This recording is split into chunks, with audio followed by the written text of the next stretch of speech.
again, the path of the healer, I'm going to keep going back to it. Healers can walk really lightly on the earth. Mm-hmm. There's not a lot, for many healers, there's not a lot of feeling of true belonging. There's not a feeling of having a tribe. You go back to the old school archetypes, the jock, the cheerleaders, the nerds, the goofballs, the preppies, the popular kids. A lot of healers never felt like they were in one group. Yeah. And you're right, it can feel like looking from the outside in and just say, like, why can I not just fit in? Why can I not just make myself, I can fit in a box, look at me, I'm a box person. No, you're not a box person. Yeah. And the interesting thing about it is, and I wonder if this is you, Krista, as well, and I wonder if this is you guys as well, where it flipped for me was realizing that there are some people on this world who are not meant to be tribe people because they are meant to create the tribe. They're meant to be the ones that get along with everybody, that don't really quite fit in enough to the point where they get stuck in that group, so that they can be free to say, hey, jock, come over here and eat at this table. Hey, nerd, come over here and eat with us. Hey, cheerleader, come eat with us. Hey, theater kid, come eat with us. And you create the table. And so if you've been feeling like an outsider to these institutions, chances are you're not wrong. I fully believe that. I don't think that's all in your head, but I also, when it comes to life paths and Sagittarian energy, for sure, it's that, trying to get these different parts of you, at least from what I understand. And again, that Cancer energy, that as well, that loving, that emotional, that empathic energy. You may not feel like you ever fit in, but the reason that you don't is because you are the one that connects. You are actually the hub. And if we continue to try to see ourselves as like, okay, well, I need to be a part of somebody else's thing, you might feel a lot of resistance. Because you're supposed to be creating your own thing, and you're supposed to be creating your own tribe, your own diverse tribe of all these other little people who have felt like they didn't belong but have tried to force themselves in. You, especially if you're feeling that way, you might be the one to unite the people that feel the way you do. Mm-hmm. I see a... No, I mean, I think that there's some truth to that. I mean, I left a lot of the institutions because of that. I have created my own business and my own workplace and all my own stuff, and then wonder why people work in such dismal places. Because I'm like, just create your own thing. Right.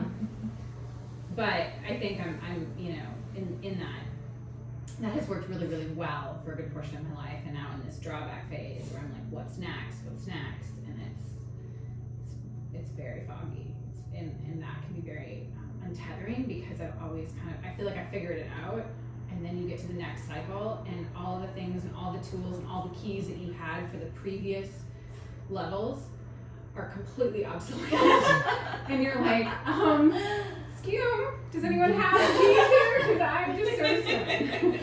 Yeah. So, And you're speaking again to that soul-brain battle.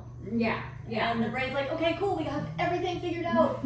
We've got our practice figured out. Start all over again, because that's where I'm at. She was like, Shit. oh, this sounded good a few months ago, but right now, since I'm in the thick of it, I'm like, the hell did I do? But I know it's something I need to do. It's just not.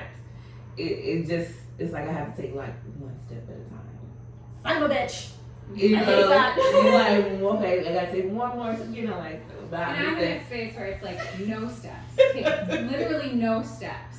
You're gonna sit your ass on the shore and you're just gonna stay here. And that has been tremendously hard for me, because that is not the way that I've Right. solved every problem in my life. Because I love my job, and normally I have another job waiting once I always, because we're like, you're just gonna take a break. Yeah, just down to go work for someone, and they talk to you like you're crazy. I was like, I didn't get to this place in life to become a dentist, to become an orthodontist, to then still have to take up people's shit, essentially. So that, I signed up for this, even though this is my name, this is my life on the line, and y'all talking to me like I'm a little fucking kid here. So I was like, And the funny thing is, the closer closer to a breakthrough you are, and the closer to success that you are, the more I see it time and time again with my clients. I see it time and time again with my friends. I saw it time and time again with myself. The closer you are to doing something that really feeds your soul and something that really expands you, the more people are going to look at you like you're crazy. The more that they're going to, again, try to pull you back into the tribe. And part of the evolution, you know, we go through these chakras, and part of the journey of life. So a quick review of the chakras. The root chakra it represents our tribal connections. It's our safety, it's our home, it's our like, okay, this is how it's done.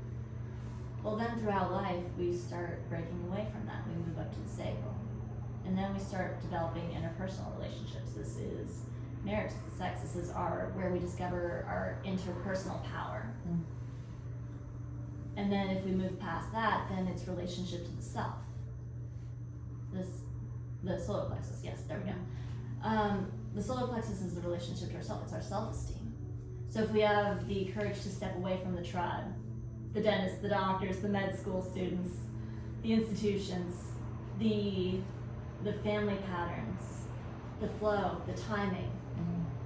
So now we're stepping into, okay, now the ones that we love dearly, are we okay to say, you know what, I have to be me. I have to be myself in this. To our loved ones, to our partners, can we say, I must still be my soul? So then we move up to the solar plexus and we practice our self-esteem. And that one's really weird because now we are not only facing our tribe and the people that we, you know, are very close to individually. Now we're facing the whole freaking world. And so that is where we find that a lot of people stop in their evolution. They kind of stay in these lower three chakras. Well, then if we have the courage to explore just a little further and to say, I wonder what would happen if I stepped into love rather than judgment. I wonder what would happen if I stepped into something greater than even what the institutions would say. Then we move up to the heart, right? And it's love. Well, then we move up to the throat, and now can we speak truth with love? Our throat is our power of choice. Am I going to express this? Am I going to keep it pent up?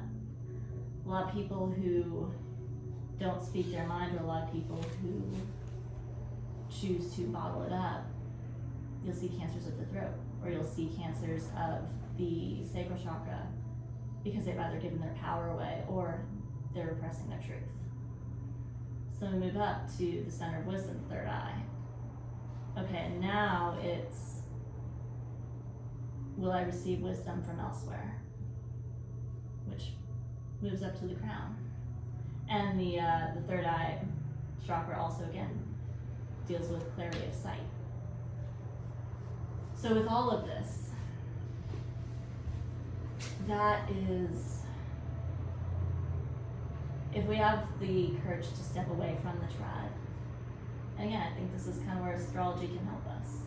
I'm really, really excited for you guys to learn more in depth about your charts. I'm really excited for you guys to learn about the energy that supports you best, because that is part of that journey, is your individualness, your individual Jenniferness, your Carrie-ness, your Jeffness, your Kristenness. I feel like that was you, me, and Dupree, that like finding your innerness. He writes a book or something like that. So far, is there anything coming up for you guys? Just want to check in. No, I can appreciate what you just said, because it's just like I lived so long, you know, like say the lower three chakras, the institution, and then it's like I got to a point where I was like, why? The most dangerous question in the human experience: why? It's like, oh my God, you tricked me. That's how I, you know, and that's kind of like why I go back and forth. Like I've been tricked to think I needed to do all of these things and accomplish all of these things, and I don't, you know. Like you fucking, you know, like I want to go back and kick somebody's ass. You know, like, I don't know, because then I, you know, I even go back and forth now, like, do I even want to be orthodontist? And then there's a part of me that's like, you do want to be, because you have this, it's like I'm like constantly, I'm at war with myself now.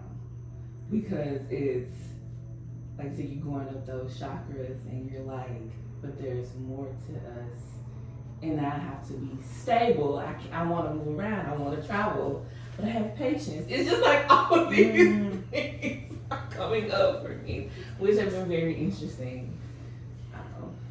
Okay, there's an exercise I want to do that you've brought up. Thank you. I want to kind of go around the room, just check in with everybody. Kara, is there anything coming up for you, or?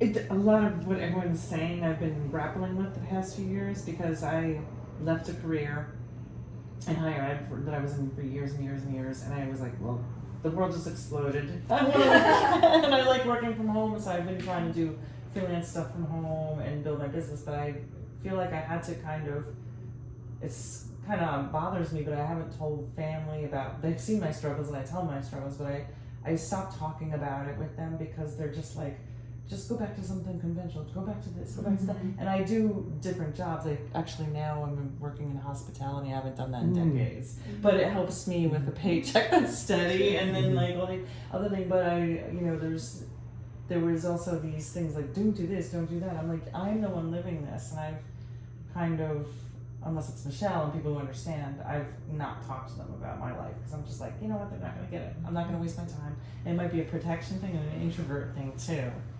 But I've just had to protect until I am clear, until I have that moment where I'm like, I told you so, here's what I just did. You know, like, and it's cocky, but it's also like, I just want them to be like, just back off and let me do my thing. Because I'm not listening to you anyway. Well, and there's something to be said about giving a seed time to grow. Yeah. It's, there's a couple of different spiritual teachers, Abraham Hicks, and especially with that manifestation, but also I found it to be true, at least from my own experiences.